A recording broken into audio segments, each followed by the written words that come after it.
Today I'm going to make a fairly extraordinary claim about this deck of cards. It's just a standard deck of 52 cards. I'm going to make this fairly extraordinary claim, and then I'm going to endeavor to prove to you that my claim is in fact true. And I'm going to prove my claim is true to you using mathematics. And the reason I'm going to do that is that I want to demonstrate how I, as a middle school math teacher, try to get students interested, excited by mathematics every day. So to that, I have 3 points that I try to make to my students pretty much every day in the classroom, whether implicitly or explicitly. First of all, numeracy matters. Numeracy is the mathematical analog to literacy. It's being facile with numbers. It's being able to reason with numbers. And this also speaks to relevance. It's important for us to help students understand that math is relevant in their lives. In fact, to help them see for themselves that math has that relevance already. So numeracy matters. Second of all, math proves stuff, which doesn't seem like that big of a deal. After all, science proves all kinds of things as well. But math is different in that math proves stuff beyond a shadow of a doubt. Math proves stuff beyond doubt. Because math is a human invention that builds upon itself, math can prove things in a way that really no other discipline can.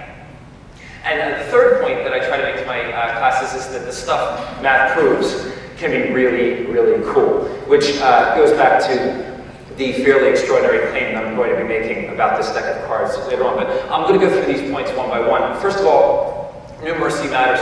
I'm going to play an audio clip of a phone conversation between a customer and a phone company representative. The phone company has repeatedly quoted the customer a rate of 0.002 cents per kilobyte, and yet they are charging him $0.002 per kilobyte, and nobody at the phone company seems to understand that there's a difference between those two rates. At the point where I'm starting this clip, he's already been on the phone for over 15 minutes trying to prove his case, and he's just been transferred to a floor manager. So this is as high up on the food chain as he's going to get. Hi, I think we've got a terminology and mathematics problem going on here. It seems very basic to me, but I think we're just having a problem because of the numbers involved. 0.002 cents per minute was quoted to me. My bill reflects $0.002 per minute. What do you mean $0.002? Do you recognize that there's a difference between $1 and 1 cent? Definitely. Do you recognize that there's a difference between $0.50 and half a cent? Definitely. Then do you therefore recognize that there's a difference between $0.002 and 0.002 cents? No. I'm teaching math here. And I'm trying to get what you're saying here, but it's just not. Take 0.002, and we're talking about cents, right? Right, 0.002, and we multiply that by the amount of kilobyte usage that you have. 35893. 35893, that comes out to what you paid, 71.79. Cents. You never did the conversion from cents to dollars. I don't know, I'm not a mathematician. 0.002 cents Right. times my 35,893. It's a number, but it's still in cents. Well, I mean, it's obviously a difference of opinion. It's not big. The amount that you're billed for the data usage is entirely correct. Now, I edited that clip for the sake of time, but if anything, I made the phone company look better. If you'd like, you can hear the entire 27-minute long clip at the caller's blog, verizonmath.blogspot.com. I do recommend having a listen. It's amazing. It's painful. It's kind of like watching a train wreck. But anyway, the caller, of course, was correct. 35,893 kilobytes at 0.002 cents per kilobyte. You multiply them together, and you get 71.786, which is about 72 cents that he should owe, not $72. And the innumeracy of the phone company was causing him to be charged 100 times what he should have been charged. And there are all kinds of examples like this that we can show our students. You just do a Google search for numeracy examples. And you can get these and you can show students why numeracy matters and why what we're doing in the math classroom is important. Okay, point 2, math proof stuff. I'm just going to do a little probability experiment here. Like I said, just a standard deck of 52 cards. I've taken the 4 aces and put them on the top of the deck so I can remove them. I'm going to place these 4 aces in different places in the deck. Oh, I should show you. It's just a standard deck. It's not like it's a deck full of aces or anything like that. So I'm just going to put the aces in different places. Put one here, and they are aces. Put one here. Put one down here, and put one down close to the bottom. Okay, I'm just going to put them randomly in different places. So 4 aces, 52 cards total, and I'm going to ask our illustrious Master of Ceremonies, Chris Busby. Chris, I just need you to say stop. I'm just going to flip through these like this, and when you think I get to an ace, say stop. Okay, you ready? Okay, so the chances of him doing actually getting an ace are pretty slim. 1 in 13, not too great. Okay, ready? Okay. Stop. Right there? Okay. Did he get it? Yeah. Oh my God. Okay. Okay, well that doesn't happen very often. That was impressive. That was a 1 in 13 shot of that happening. Because 4 in 52. Well, the chances of him doing that again are less. There are 51 cards now. He's got 3 aces to pick, so let's see how you do. Ready, Chris? Here you go. Stop. Right there. You're trying to get the one near the bottom, huh? Okay, here we go. And okay, there's another ace. That's pretty great. So that gives us the second one, which is 3 in 51. 1/17 is what that simplifies to. And the chances just keep getting worse. The chances now, he's got 50 cards to choose from, and there are 2 aces, so 1 in 25. You ready? You feeling good, Chris? So far. Stop. Right there. And there's the 3rd ace. The chances of that happening, like I said, were 1 in 25.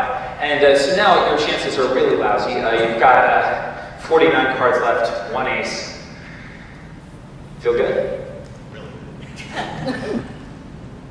Stop. Oh. Trying to mess with me, Chris. Stop. Right there, okay, closer to the middle. Okay, do you think it's an ace? Yes. Yeah, of course it's an ace. Yeah, okay, very nice. So, now the chances of that happening, by the way, Chris, I suggest that you hop a plane to Vegas right now. Having a very, very good day. If we wanted to find out the probability of doing what Chris just did at complete random, we would take those 4 probabilities and we multiply them together. So 1/13 times 1/17 times 1/25 times 1/49. And we find out that the probability of doing what Chris just did is pretty lousy. It turns out to be 1 in 270,725. Which coincidentally turns out to also be very close to the probability that you will get struck by lightning this year. So drive carefully. Now, obviously I'm playing a trick. Obviously I'm having a little fun here. But the truth is that math proves that if I were being fair, and I were actually letting you fairly choose 4 cards, and I choose any 4 specific cards, that is in fact the probability of that happening. Math proves things like probability. Which leads me to my 3rd point, which is that the stuff math proves can be really, really cool. This is what I talked about earlier, that I was going to make a fairly extraordinary claim about this deck of cards. This is probably the best magic trick I know. Everybody ready? Just going to shuffle the deck here.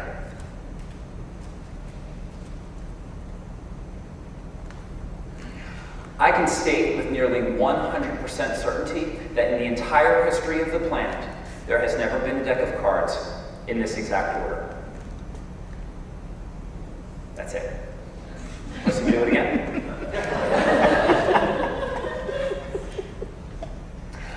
I can state with nearly 100% certainty that in the entire entire history of the planet, there has never been a deck of cards in this exact order.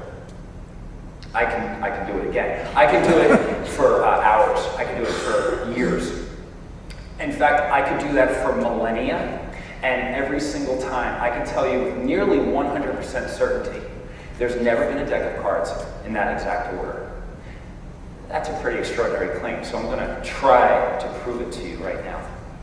I have to do a little bit of math with you. I want you to just imagine that you have 3 pieces of fruit. You've got an apple, a banana, and an orange. And you're allowed to eat those pieces of fruit in any order you choose.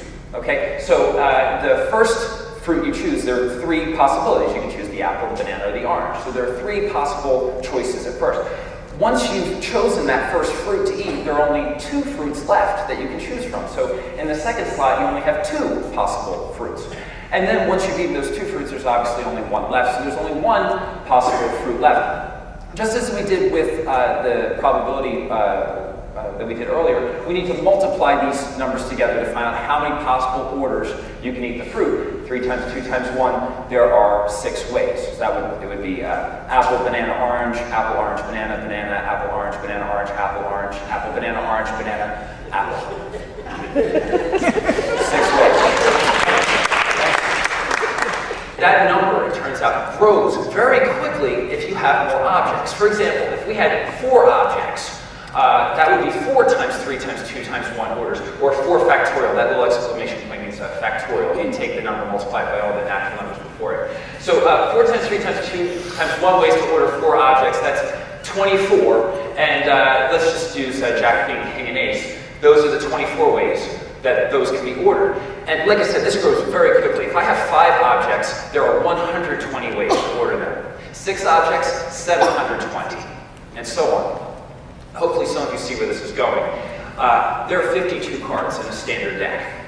That means the number of ways I can order these 52 cards is 52 factorial. 52 times 51 times 50 times 49, all the way down to 1. How big is that number? Well, it's pretty big. It looks like this. I'm not going to waste my time saying that number. We're just going to shorten it. We're going to call it 8 times 10 to the 67th, which is actually much, much less than that number is, but it's close enough for what we're doing. So just how big is that number you're looking at? Well, is it number of grains of sand, maybe Atlantic City? Or grains of sand in the entire world? Or number of atoms in the entire world? Actually, this number is very much on the order of what scientists believe is the number of atoms in the Milky Way galaxy. That's how many orders are possible with a deck of 52 cards. So more to the point that I'm making, we need to compare that number to the number of shuffles that have ever existed. All the times you've ever played cards, every time you've ever shuffled, or in the entire history of the planet, that cards have existed. So let's just assume that in the entire history of the planet, 1 quadrillion decks of playing cards have existed. That's an enormous overestimate. There's no way there's been that many. But let's just say, for the sake of our argument, since cards were invented, 1 quadrillion decks of cards. And let's say that during its lifetime, on average, each deck was shuffled 100,000 times. Huge overestimate. A deck's going to fall apart before then. And think about all the decks that get shuffled a few times and get tossed, like in a casino. But we're just, for the sake of argument, we're going to say 1 quadrillion decks shuffled 100,000 times each. You multiply those together, and you get a total number of 100 quintillion shuffles that have ever existed. Huge overestimate. That's 1 with 20 zeros after it. The estimated number of existing shuffles is completely dwarfed by the number of possible shuffles. 1 times 10 to the 20th, that's the number of shuffles we're estimating existed. The number of possible, 52 factorial, 8 times 10 to the 67. When you simplify this, you get 1 to 8 with 57 zeros after it. If you thought what Chris did was unlikely, this is approximately the probability of the same person winning the multi-state Mega Millions lottery. That's the one that's the hardest to win, the worst chances. The same person winning that lottery 5 times in a row.